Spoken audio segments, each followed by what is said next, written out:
test is in 4 parts: Part 1, Part 2, Part 3, and Part 4. Now look at Part 1. Part 1. You will hear a conversation between two students who have just started college. The two students are making plans for the evening. First, you have some time to look at questions 1 to 3.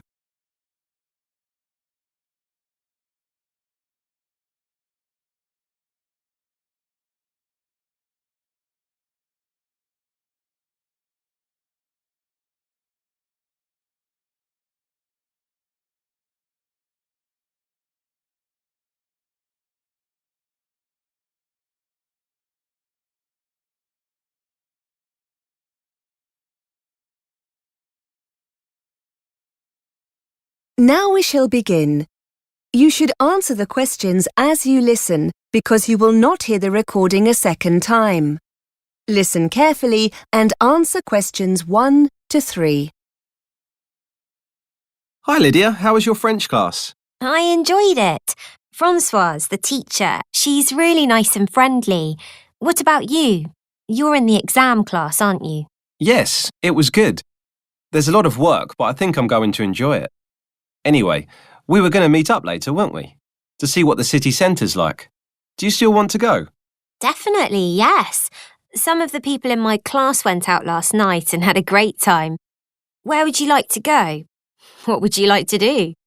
I'm not that bothered, really. We could walk around for a while, do some window shopping, see some local sights. I wouldn't mind seeing a film later in the evening if you'd like to. My host family are cooking, so I don't think I'll be hungry for a meal or anything like that. I don't really want to stay out too late, no clubs or anything. What about you? Let's just see how we feel when we get there, shall we? My teacher told me it's late night shopping, so there should be lots to do. Shall I meet you after school? Before you hear more of the conversation, you have some time to look at questions 4 to 10.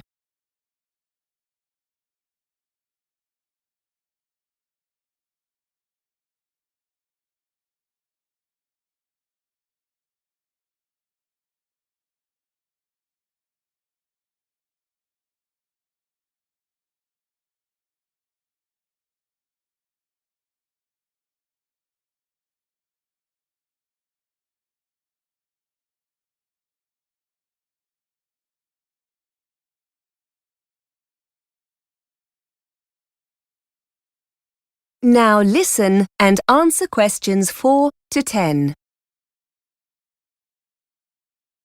Well, I need to go back to my host family first. As I said, they're cooking me a meal and it'll be a chance to meet all their family. Shall I come to your house when I've finished? You're with a host family as well, aren't you? Yes, I haven't memorised the address yet. Wait a minute. Where's that card they gave me earlier? Here it is. Have you got a pen? Hang on. Right. Yes, what is it? OK, it's Mr. and Mrs. Andrews. You don't need that, do you? Here we are. The address. It's 60 Mayweather Road. It's in Coldfields, not far from the city centre, actually. My house is on the 14 bus route. It's easy to find. It's just across the road from the police station. If you get lost, here's the telephone number. 01764 388 64. Shall we say about 6? OK, that'll give me time to get ready. I'd like to find somewhere that sells paper and pens if possible. I'm sure you'll find somewhere. I'm hoping there's a bookshop. The teacher has recommended a good grammar practice book for the course. If we've got time, I could use this voucher the school gave us for a free coffee in the library cafe. Oh yes, I've got one of them too. Good idea.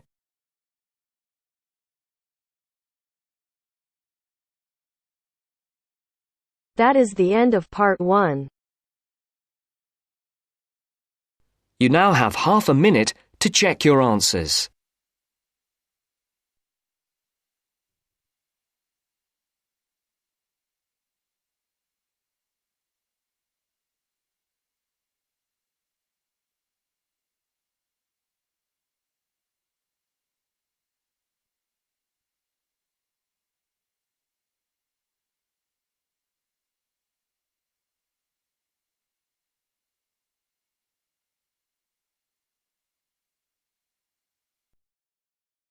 Now turns to Part 2. Part 2. You will hear 3 students discussing a language project. First, you have some time to look at questions 11 to 16.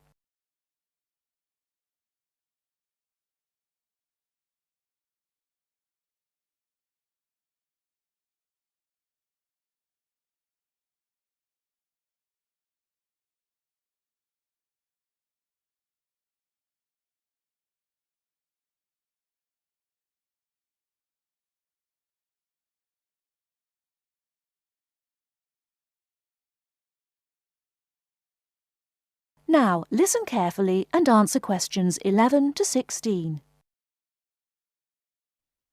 So, we need to get this field trip sorted out as soon as possible, don't we? Yes, let's get started. James, have you worked out which 2 countries we should travel to? Well, I thought we could go to the USA and Mexico because that's where the populations of most native languages are concentrated. But then I found out that the 3 languages we're most interested in are more widely spoken in Canada than Mexico, so I think we should go there instead. OK. Anna, weren't you going to think about our research focus? Yes, and I think I've found 2 areas that would work well. Firstly, use of the 3 languages, Nardini, Salishan and Algic among the younger generation, people up to the age of 25. I found out that although there are many older speakers of Algic, it's used much less by the young. In fact, young people under the age of 25 use both Nardini and Salishan more than Algic. That's interesting. That means that native language use isn't really being affected by the older generations anymore. So what's the other focus area then, Anna? Well, it would be good to try to find out what affects changes in native language speaker populations. You mean things like family life and the influence of popular culture or tourism? Yes, areas like that, but not tourism or culture because they're too general. I think we should look at whether family has an impact in terms of passing on native language use, and possibly the effects of government language policy too. Government figures can be deceptive, but they're still worth looking at. Maybe we should also focus on something like job creation and work statistics and the number of people who leave the USA to live in another country instead. Yes. I think emigration would be as useful as language policy. OK then, let's focus on those 3 as well as what happens in families.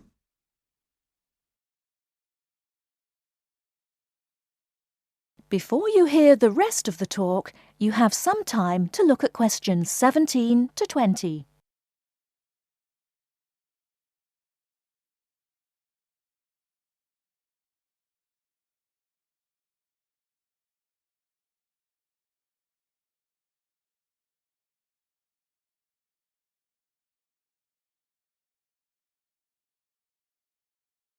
Now listen and answer questions 17 to 20. Well, shall we look at our route now? Most of the speakers we're looking for are in California, so we could start there. We can spend 2 weeks travelling around and meeting people to get some background information, and then start collecting data. What do you think about beginning in the southwest corner of the state and visiting the Barona Reservation? That's a good idea. We'll be able to get some interviews with native language speakers there. And then we could go to the Eastern Mountains to visit the local education authority of North County. They've got a native language project for school children. Why there? Wouldn't it be better to go to the education department in San Diego? It's bigger. But they focus more on Spanish and English bilingualism and less on native languages. In that case, the North County Education Authority will be more valuable, so let's do that. After that, we could head southeast to the town of Bishop. There's a company there called Cotec, which employs only bilingual speakers.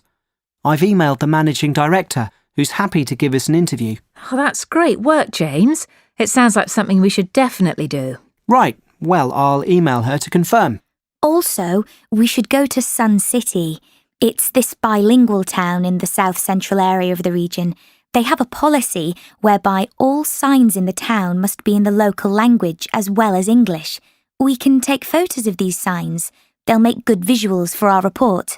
But won't that be intrusive for the people who live there? No, they're used to it. The village is used as a model for other communities who'd like to do the same thing. In that case, let's add it to the itinerary. That is the end of part 2. You now have half a minute to check your answers.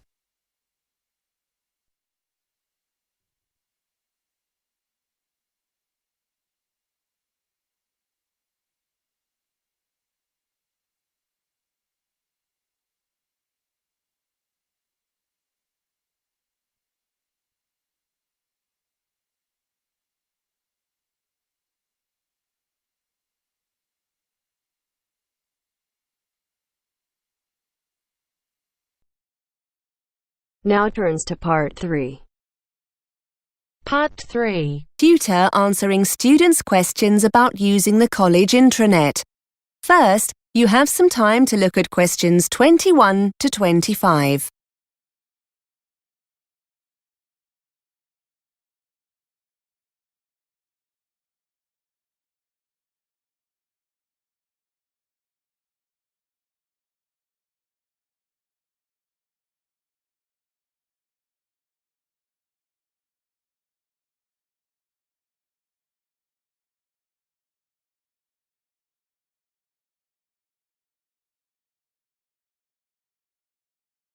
Now listen and answer questions 21 to 25. Hi everyone. I know you have lots of questions about the college intranet. My inbox is full of messages. I thought it would be quicker and more useful to come in and talk to you rather than respond to all the messages. I'm happy to answer, or try and answer, any questions you have about how to use it when we'll be making things available online. I'm the ICT champion for the department, so hopefully I'll be able to help. Yes, Mark, fire away. Can you tell us when the assignments are going to be put online?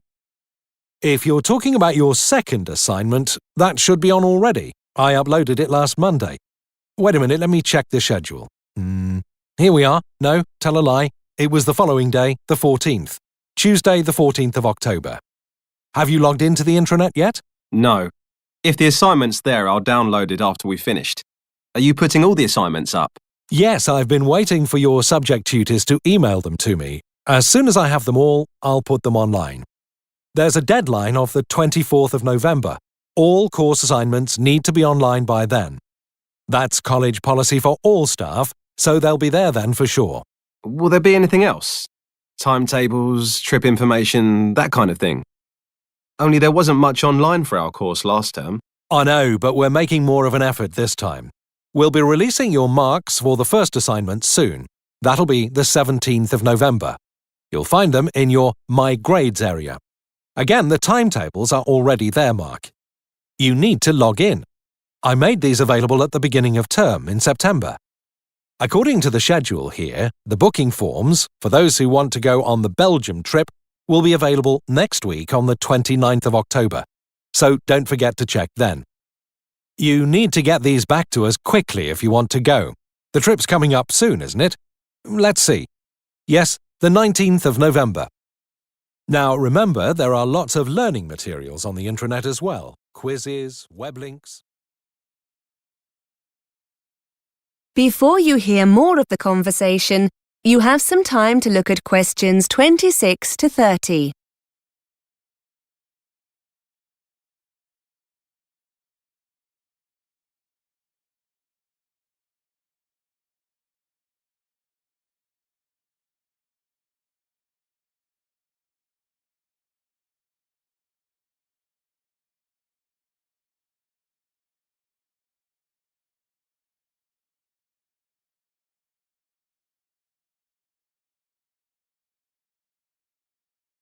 Now listen and answer questions 26 to 30. Sir, wouldn't it be easier if we were just given the documents, so we don't have to go online to get them? I know it seems a little frustrating, Claire, but we're doing it this way for a good reason. We're trying to cut down drastically on the amount of paper we get through. I'm afraid that students are always losing documents we give out in class. So we've decided to stop doing this. You have a limited printing allowance, which means you'll probably be more careful with any documents you have to print off. Besides, it means you'll always know where the information is when you need it. If you're at home and you forget an important date or need a document urgently, you can always log into the intranet and get it. You said something about quizzes, sir. Yes, we've had permission from the exam board to put some of their past papers online in an interactive form. That means you'll be able to get answers immediately with some feedback. They'll make a nice change from using the paper copies. Most of them are already online, and I'll be putting the rest on over the next couple of weeks. As I said, these are authentic past papers, so you'll get a really clear idea of your progress. Just to let you know, the technology tracks your scores, so your tutors will be able to tell who's having problems and what areas of the syllabus you might need help with. So it's definitely worth spending some time doing them. That is the end of part 3. You now have half a minute to check your answers.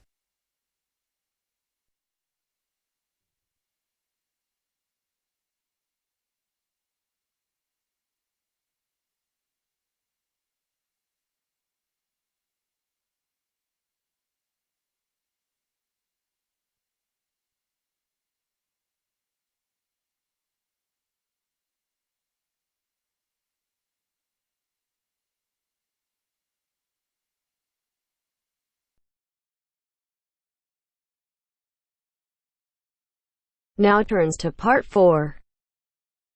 Part 4. You are going to hear a lecturer giving a talk on time management strategies. First, you have some time to look at questions 31 to 37.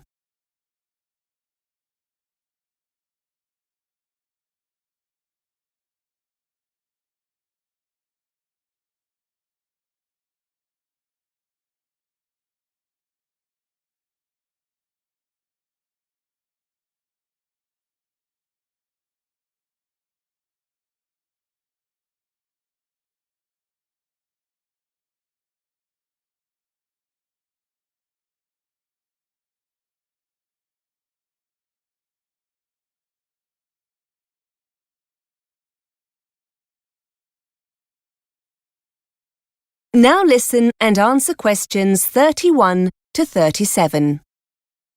Hi everyone. Today Mark has come in to talk to you about time management strategies. If you remember, in the introductory session, I told you the difference it can make to your studies, so this is an incredibly important session. Thanks, Mark. Hello. Yes, I'm Mark.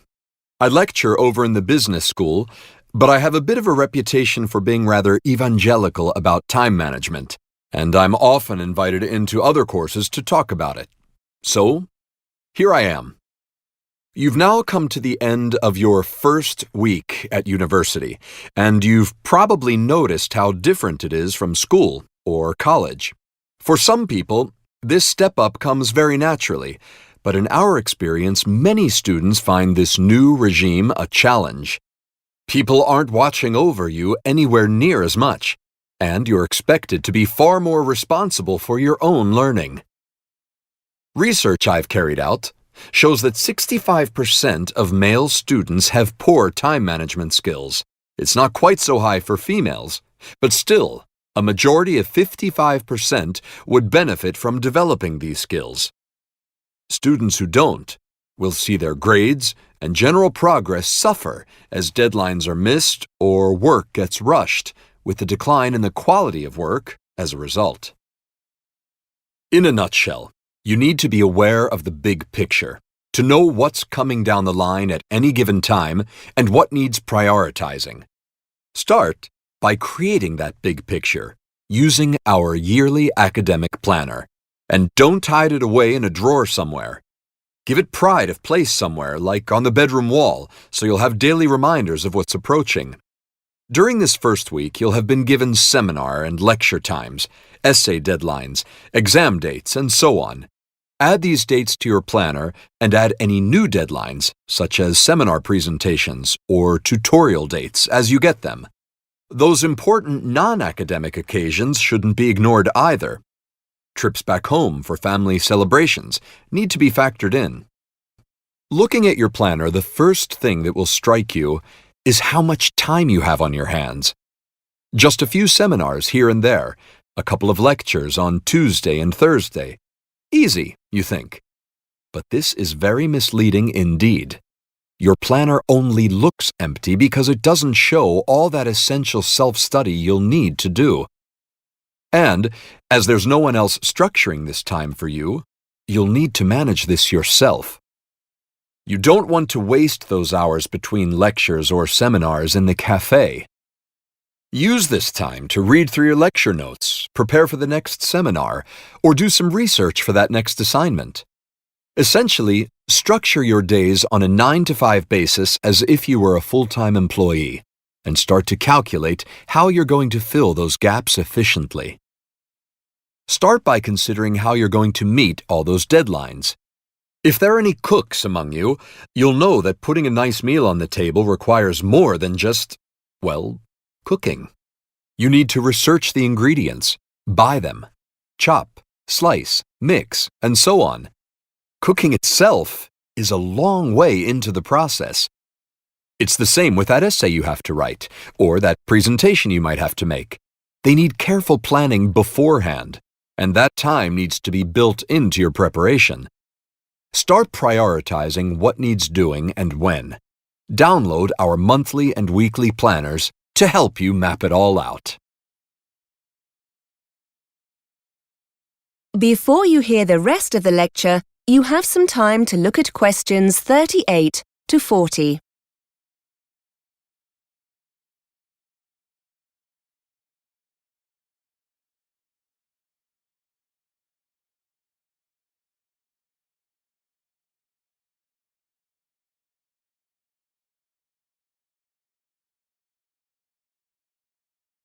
Now listen and answer questions 38 to 40. And here's an important point. When you're planning what to do, be task-oriented rather than time-oriented, and set achievable goals. Finding images for a presentation, for example, is measurable. Simply writing research 10 a.m. to 11 a.m. isn't. This task-oriented approach will be immensely helpful, forcing you to break your preparation down into individual, achievable steps. Try to assess when busy periods are likely to occur, such as the week leading up to an assignment deadline. Are there any evenings during the week you could put aside for extra work? And, just as importantly, make a note of any times you won't want to be working. You'll need time for you. Sessions in the gym, evenings when your favorite programs are on TV. Don't forget to schedule in time for non-academic activities like going shopping or doing the laundry. It's best to have a fixed time each week for jobs like these, so they don't interfere with your academic work. Finally, decide where you're going to do your self-study. Will you be distracted by the TV, the internet, or friends if you stay in your room? Perhaps the library will be a better place. Anywhere that encourages you to prevaricate should be avoided at all costs. Starting with the big picture and then working towards individual goals will leave you feeling in control, rather than being pulled here and there, firefighting as the next deadline looms.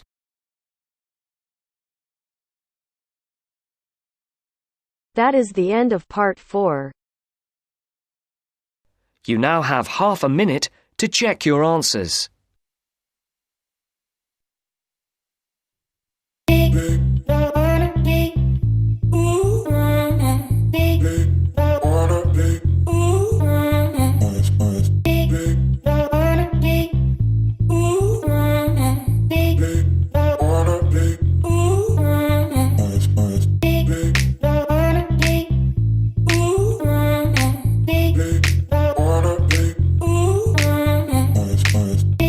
That is the end of the test. You now have 10 minutes to transfer your answers to your IELTS listening answer sheet.